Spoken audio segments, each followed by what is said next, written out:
سلاڤۆرێس ئیرۆ وندزانن کورد مڵەتێک کورد gelekî giringin rojhilata navîn nûda ya gotê çêkirin ji rexê Amerîka û İsraîlva û Ewropava. Lê çawa Kurd karin rolekê bileyzin. Kurd karin rolekê bileyzin ji wê partiyên zihniya partî derkevin, ji zihniya ji wê sindoqa goxwa dixinê de derkevin û bifikirin weke miletekî yekrêz, yek stratîjî, yek siyaset rojhilata navî de gokaribin her miletekî Kurd li parçeyên Kurdistanê karibin mafê xwe bi ser bixin û roleka giring bileyzin bi Amerîka û İsraîl û Ewropa re û karibin bixwezîhêz bin û bandoreke gelekî baş lê van dewleta rojhilata navîn de bikin. Bi rastî cihê şehnaziyê bû gava me dît berzaniyan yan Herêma Kurdistanê vexwendinek ji General Mazlûm Abdê re serokê Hesedê re û ji İlham Ehmed re şand û civiyan bi hevdûra lê zankoya Amerîkî li Duhokê de di forma aşitiyê û rojhilata navîn de mêps 2025 me dît çawa li hevdû civiyan û me dît çawa Mazlûm Abdê beşdarî vê formê bû û axift birengekî gelekî baş û gelekî bihêz bû.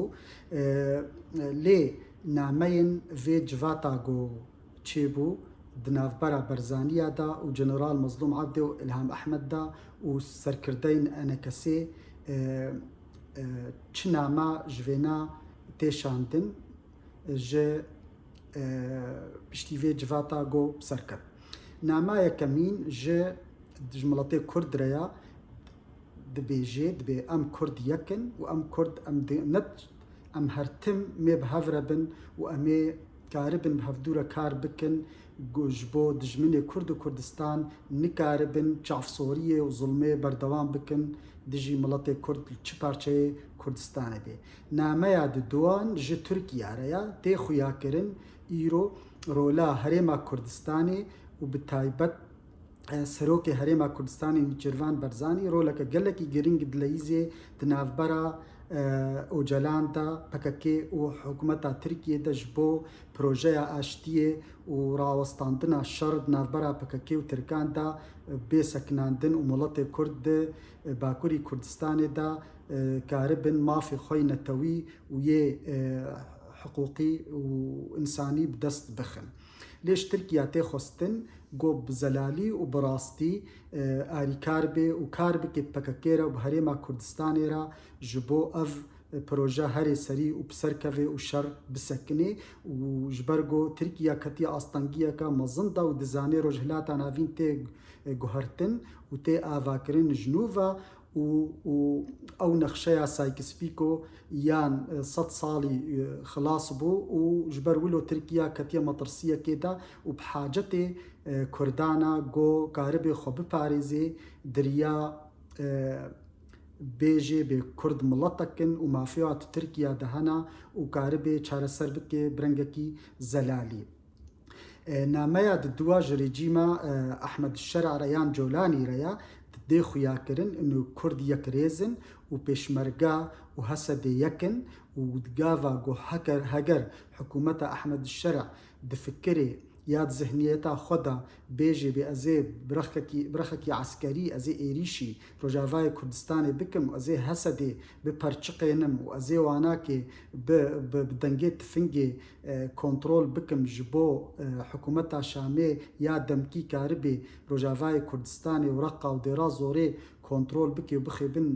destê xwe de na ev zihnî nema û General Mazlûm Abdê jî got zihniya Baas û zihniya berê nema Sûriya de çê dibe û Sûriya navendî nema çê dibe divê Sûriyeka nenavendî bê federalî bê û ev jî û Nîçîrvan Barzanî ji daxuya kirin û got Sûriya divê ne navendî bê û divê Şam û Rojavayê Kurdistanê danûstanê bi hevdûre bikin ji bo Kurd karibin mafê xwe bistênin. Tê xuyakirin jî çawa Nîçîrvan Barzanî roleke gelekî giring dileyîzê divê xalê de xala Rojavayê Kurdistan û xala بروژه آشتیه نافبرا پککی و ترکیا دا و مدید چاوا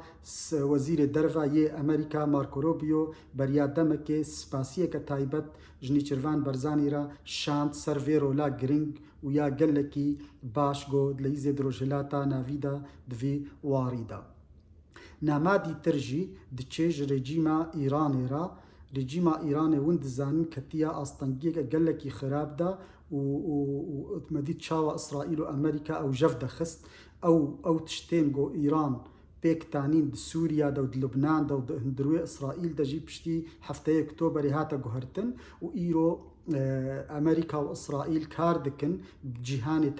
تفاهية جهاني ركاردكن باستراتيجيكا نو إيران جفدة بخن وأم دزانن ين هاري خورتو جرينج هندرو إيراني دا رجهلاتا نافين دا ببورن درجهلاتا کردستان دا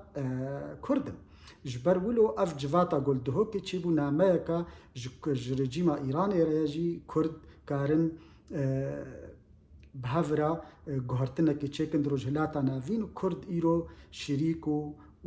حلفاء امریکا و اسرائیل و اوروبانا و دوی رژیم ایرانی او ذهنیا خوی یاگو کرد برچقاندن و مافین کردان دخوار دفجه بقره و خوب گوهرج هندرو و یانجی و اف رژیم به هلوشاندن وکچلو رژیم صدام چو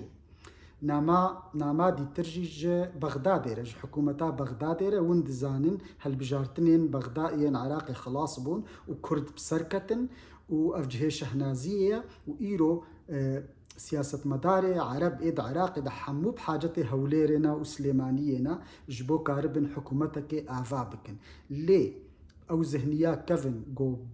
مافين كردا هريما كردستاني بخون نما جبرولو اف جواتا جو تشيبول لزانكويا امريكي ناف ريفبرين كرداتا تشتكي جلكي باش بو و باندوركا بوزيتيف ويل سر هندروي عراقي جي بكي وكردين هريما كردستاني كاربن حكومتك ديمقراط دا عراقي دا آفا بكن لا حكومتك جو طريبة ورجيما إيراني فا وجي رجيما أردوغان فا غاذا تشاوا غاذا بهفدورة بلانا دكن جو كردان درجهلاتا نافين دا بوش بكن وبيلوا بكن وادوري أوروبا وأمريكا بخن اف دما كفن تشو اف نامي قلكي جرينج بون ودفي كردين روجافاي كردستاني في دبكن جفي تجربة هريما كردستاني تشاوا هريما كردستاني رجيم صدام ين دكتاتور جف دخست بأريكاريا أمريكا وأوروبا وتشاوا هريما كردستاني يان بارتين كردستاني لهريما كردستاني دريا بريطانيا وفرنسا وأمريكا را تشاوا ما في خوين نتوي وهريمك كردي آفا كرن دبن سها او ديان سيستيما عراق كفدرال وام دبينن ايرو تجربه هريما كردستان يان فدرال يا هري باشا درجهلاتا نافيندا راستا قالك كيمانيين هنا لي دما پیش دا ام هيفي دكن فان كيمانيه خوا باوجنا باش خوا و هريمكا ديمقراط و بيشكتي و دواري اقتصادي دجي خورت بي و بهز بي و افناك بي باندورك قلكي باش الحمو پارچين كردستاني بكي جبر ولو قلكي جرنگا گو هزين سياسي لروجافاي كردستاني دانستاندني بهولير و سليمانية ربكن گو كاربن جوي تجربة واي ديروكي فيدا بكن و جواناك فيري چاوا الف باء دانستاندني بشامير بكن كاربن چاوا مافي خوا بسر بخن و چاوا سوريا كردين روجافا ببنا خوديه سوريانو سوريا كديمقراط بأريكاريا فلها ودرزية وعلوية وسوريين ليبرال وين علمانيين داخوا زواجي وكما ديمقراطيتا افتي خستن اف جوات قلكي باشبو ولي تشتيتي خستن اف جوات جواري نظري بكوي واري عملي دا وكرد بهفدورة استراتيجية كا جيوسياسي درجهلاتا نافين دا بكن وكاربن روج بروج نزيكي كردستانكا مظن ببن بأريكاريا أوروبا وأمريكا وإسرائيل سلافوريز